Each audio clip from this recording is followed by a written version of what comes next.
Emmitt joins us now on the Rich Eisen Show. Emmitt, I have to say, I've known you a long time. I have never felt as proud of you as I did watching you with your son and your wife, welcoming your son to the Stanford community. But also, it was about how you spoke as a parent, and I want to thank you for that. Well, you're very welcome. Thank you, guys. I also have EJ sitting right here with me, so if you have questions for him, you can ask him as well. But, you know, this life that we live, this process of life that we live, it's funny how you begin as a son or daughter of a parent or parents, and then you go through this process of life, and life just opens up these opportunities for your children. I got a chance to experience it again yesterday with EJ as he committed to Stanford and signed his letter of intent yesterday. And as a father now versus being a son then, it is completely different because we spent 17 years with EJ trying to shape him, mold him. The same amount of time we spend with Jasmine and Reagan and all of our children trying to shape and mold them for opportunities such as this. And yesterday was a proud moment for our family. EJ, this for EJ. EJ, talk about the process, man. It's I remember, I don't know, if maybe 2-3 years ago we were talking about being a complete running back, and now you've chosen Stanford. The whole process of making the decision. I saw you finally got to eat. You got your appetite back. How was it? You know, the process was very long. You know, it was very difficult for me to pick what school to go to because, you know, it's a 40-year decision, not a 4-year decision. And, you know, with that, I chose Stanford because of just the business aspect of it and, you know, the football program and what it has for me.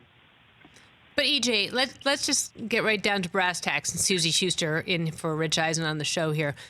It's Stanford. I mean, it's the best school in the country. What was it like for you to hear and to say out loud, I'm going to Stanford? That's not normal. You know, it's crazy because I came from a school that helped with learning differences, and no one really believed that I would be in this position. And, you know, just to be in this position is a blessing because not everybody has a chance to go to this school, especially a kid that went to a school that I went to. Emmitt, I have to ask you, you know, I saw the other hats sitting up there, and, you know, I heard what you said about your son going to Stanford, and if, you know, your son picking Stanford, but if it was, I want to know if you'd have said the same thing if it was one of those other SEC schools. Would it have been different if he had chosen, what was it, Georgia, A&M? Florida. Ohio State. Yeah, it was all of those. But let me just say this, Marshall, and this is my honest answer. If you ask EJ, I did not try to sway him one way or the other. And what I've learned is a parent love for their child has to extend beyond my limitations. And I have to humble myself in the process to allow our children to fly. I cannot hold them back under my own reins and try to keep them not necessarily just safe, but try to do something selfish for myself or something that I believe that I want my kids to follow. I want my kids to follow the best parts of me, and I want them to get rid of the worst parts of me to make it the best part of them. If he would have chosen another school, I told him the other day, it doesn't matter. You're my son, and you will be my son forever. And I'm going to love you regardless. I just want you to be happy, and I want you to go and pursue your dreams, and I want you to just become the best person that you possibly can be, period. No matter what school it was. I was going to be behind him, and I think my wife was going to be behind him as well. I know we was all going to be behind him, but we just wanted the best for him. That's it. And it doesn't hurt that it happens to be one of the best schools in the country. Did David Shaw come and do a house call? How does that work? Tell me how that rolls. Who comes into your house? Well, we've had all the coaches come to the houses. We had Georgia Coach McGee came in, Coach Knox from Florida, along with Dan Mullen and some other Florida Gators as well.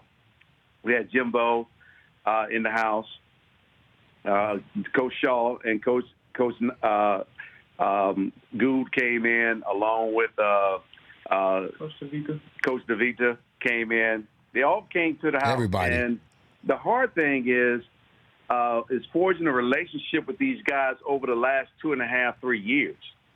When you're speaking with them on the phone and so forth, and when you visit with them on the college, and then they come into your house, you get a chance to embrace them like family. And then all of a sudden, you have to pick one. It's not an easy process, and it's a stressful process because as a young 17-year-old child who think that they know exactly what they want to do, and sometimes you want to make an emotional decision, but then once the emotion fades away, and you start to think about the things that you're actually about to do, it becomes very stressful. So I understand exactly what my son was dealing with. And I'm just proud of the simple fact that he was able to quiet the noise and settle his spirit and find a place that I believe is right for him.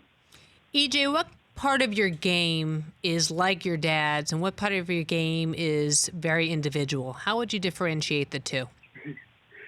I think my running game is very similar to my dad's, but I think my versatility is way different. My dad wasn't really able to run routes like I am, especially in high school. I don't think his hands were as good as mine. But other than that, I got a lot of talent from him. So. How do you really feel about yourself, EJ? I'm worried about your lack of self-confidence. Hey, Emmitt, you just sit there and shake your head. Yep. Yep. Hey, you know what? Hey, I'm proud of that fact, man. I mean, at the end of the day, you got to play with confidence. And, I had good hands. I didn't have the opportunity to go down the field. I didn't have actually train as a wide receiver like he did. He started out training as a wide receiver, and he and I rarely, if any time at all, ever did any running back drills. The only thing we talked about was defensive fronts, defensive coverages, man-to-man, reading things. We talked about those things. Offensively, we talked about the route trees and all that kind of stuff. And he went and sought after coaching that specialized in that particular area. And so he was developed as a young child growing up then with the idea that he might play the wide receiver position. I knew he was going to be able to run the football. That wasn't a question.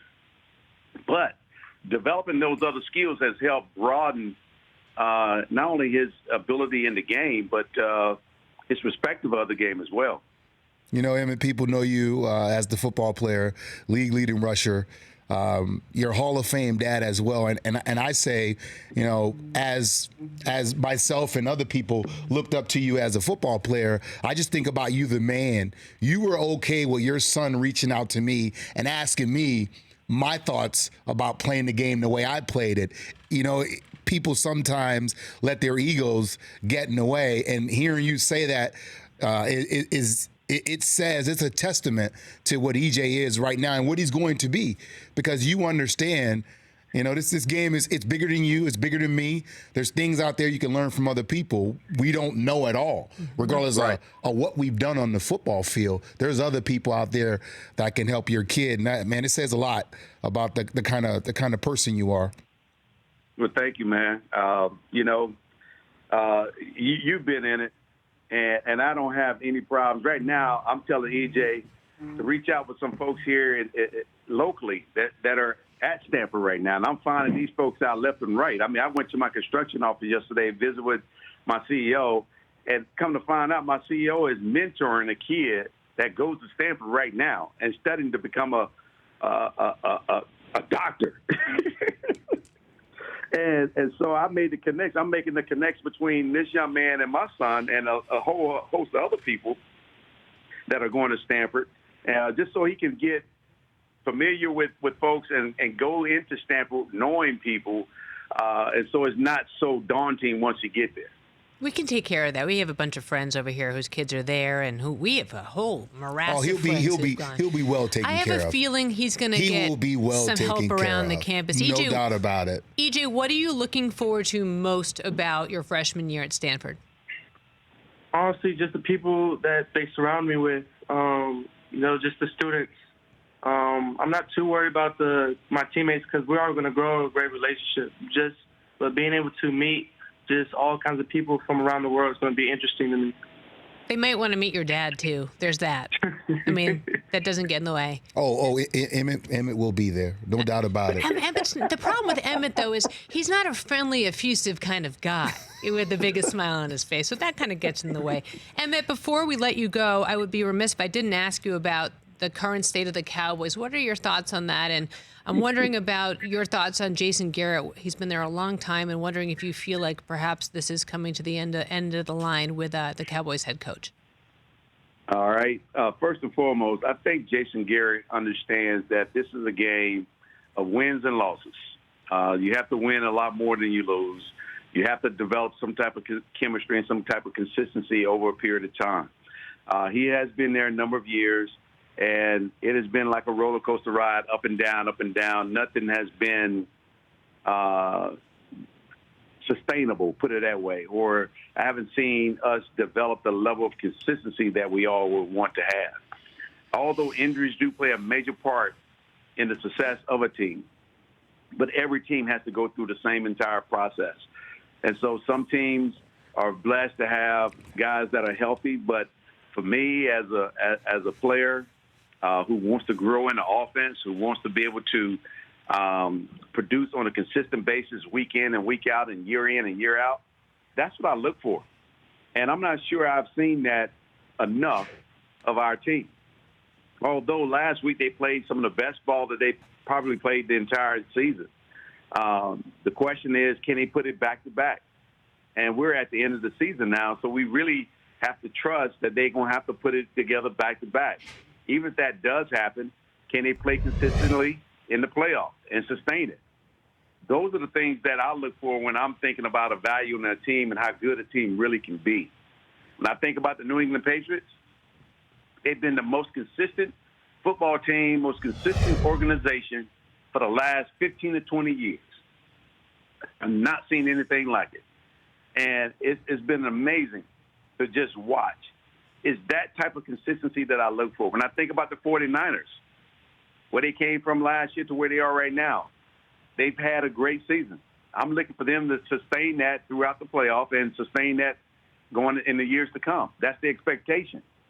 But we won't know how the 49ers turn out until next year. But as far as my Dallas Cowboys, I'm just looking for consistency, and I have yet to see it. What are you looking for on Christmas? What's a good tradition that you have in the Smith household? Give me something that's a little out of left field that is all about Christmas for you guys. You know, nothing is really out of left field outside of I lost my mom 3 years ago. My wife lost her dad December 22nd last year. So every year for us is almost a new normal. And this year is not going to be any different than the last 3 to 4 years. But the best thing about Christmas is seeing the smile on your children's faces as they receive gifts, as they open up gifts, and be thankful for the opportunity to even have some of the gifts that they actually have. We celebrate life. We celebrate family, and we enjoy each other's company. And I think Christmas is probably the only time I'm going to get a chance to sit down and relax and absolutely do nothing. I don't have to work. I don't have to worry about calling no games. I don't have to worry about somebody asking me my opinion. None of those things. And so I look forward to just the smiles on their face and the excitement of Christmas morning, especially when you have a 9-year-old that's out there waiting on Santa Claus to bring him something. And EJ already got his present. I think I think that's the best present you could ask for from Santa this year. Between EJ and my wife celebrated her birthday on Tuesday. EJ has a scholarship offer and letter of intent in to Stanford. They both gonna have multiple birthdays this month. We have to say thank you to Emmitt Smith. Thank you to your time. Thanks, E. Appreciate it, man. Thank Love you to you, EJ. Brian. Thank you for both of you for coming on and sharing this with us. We really appreciate your time here on The Rich Eisen Show. Thank you, guys. Tell Rich I said what's up. We will indeed. For more of The Rich Eisen Show, tune to Audience Channel 239 on DirecTV for free on BR Live or download the Rich Eisen Show app.